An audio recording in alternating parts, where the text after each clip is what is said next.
परिचय। बच्चों, आप जानते हैं बहुत समय पहले लोग किस तरह चीजों की लंबाई नापा करते थे? वो चीजों की लंबाई अपनी हथेली, अपने हाथ या अपने कदमों से नापते थे, पर इन तरीकों से सही परिणाम नहीं मिलते थे। आज हम पैमाने, मैट्रिक स्केल और मेजरिंग टेप यानी फीते का इस्तेमाल करते हैं ताकि चीजों की सही लंबाई और ऊंचाई नाप सकें। आइए स्केल यानी पैमाने का सही इस्तेमाल करना सीखें।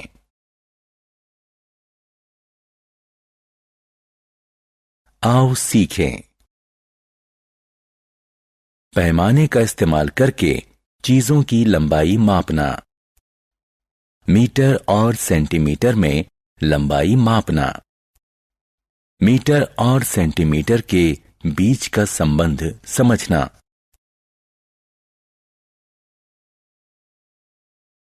रूलर यानी पैमाना। मुझे 4 सेंटीमीटर लंबा कागज चाहिए, तो मैं ये लंबाई नापने के लिए क्या इस्तेमाल करूंगा? हाँ, आपने ठीक कहा। पैमाने से ही लंबाई सही नापी जा सकेगी। आपको पैमाने पर कई विभाजन नजर आएंगे। कुछ लाइनें छोटी होंगी तो कुछ लंबी। लंबी लाइनें संख्याओं को सेंटीमीटर में दर्शाती हैं। दो लंबी लाइनों के बीच छोटी लाइनें सेंटीमीटर के विभाजन को दर्शाती हैं। अब हम पैमाने यानी स्केल को समझना सीखेंगे। उदाहरण के लिए ये 2 सेंटीमीटर है, ये आधा सेंटीमीटर है, इसी तरह ये 4.5 सेंटीमीटर है।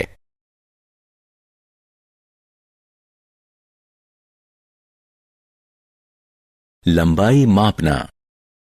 रुकू अलग अलग चीजों की लंबाई मापना चाहता है। क्या आप उसकी मदद करेंगे? हर चीज पर क्लिक करके उसकी लंबाई मापो। रूलर या पैमानों की किस्में। पैमाने अलग अलग लंबाइयों के होते हैं।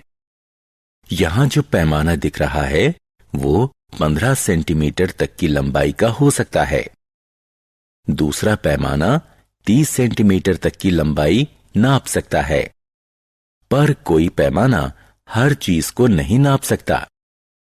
किसी पैमाने का इस्तेमाल सिर्फ कम लंबाई वाली चीजों को नापने के लिए ही किया जाता है, जैसे कि पेंसिल, स्टिक यानी छड़ी, नोटबुक, डस्टर, कंघी इत्यादि। लंबी चीजों को नापने के लिए मेजरिंग टेप यानी फीते का इस्तेमाल किया जाता है।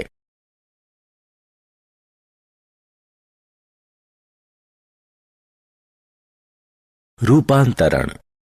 आपकी माताजी कमीज का कपड़ा खरीदने के लिए बाजार में हैं। क्या दुकानदार किसी पैमाने से कमीज का कपड़ा नाप सकता है? हाँ, नाप सकता है, पर यह काम इस तरह ज्यादा मुश्किल हो जाएगा और इसमें ज्यादा वक्त भी लगेगा, तो वो इसे मीट्रिक टेप से नापता है।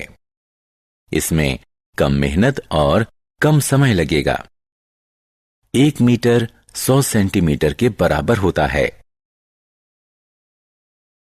मीटर और सेंटीमीटर। हम किसी अलमारी की ऊंचाई मेजरिंग टेप का इस्तेमाल करके नाप सकते हैं। अलमारी की ऊंचाई 200 सेंटीमीटर है, इसलिए हम कह सकते हैं कि अलमारी की ऊंचाई 2 मीटर है। इसी तरह वॉकिंग स्टिक छड़ी की लंबाई 100 सेंटीमीटर होती है, यानी ये 1 मीटर लंबी होती है। आइए अलग अलग चीजों की लंबाई की तुलना करें। कुछ चीजों की लंबाई मीटर में होती है, जबकि कुछ चीजें इतनी छोटी होती हैं कि उन्हें केवल सेंटीमीटर में ही मापा जाता है। किसी ब्रेड की लंबाई सेंटीमीटर में व्यक्त की जाती है। माचिस की लंबाई सेंटीमीटर में व्यक्त की जाती है। कूदने वाली रस्सी यानी स्किपिंग रोप की लंबाई मीटर में बताई जाती है। बस की लंबाई मीटर में व्यक्त की जाती है। हमने क्या चर्चा की? हम लंबाई मापने के लिए रूलर यानी पैमाने, मीट्रिक स्केल और मेजरिंग टेप का इस्तेमाल करते हैं। छोटी चीजों की लंबाई मापने के लिए रूलर का प्रयोग किया जाता है। लंबाई को सेंटीमीटर और मीटर में मापा जा सकता है। 1 मीटर का मतलब है 100 सेंटीमीटर।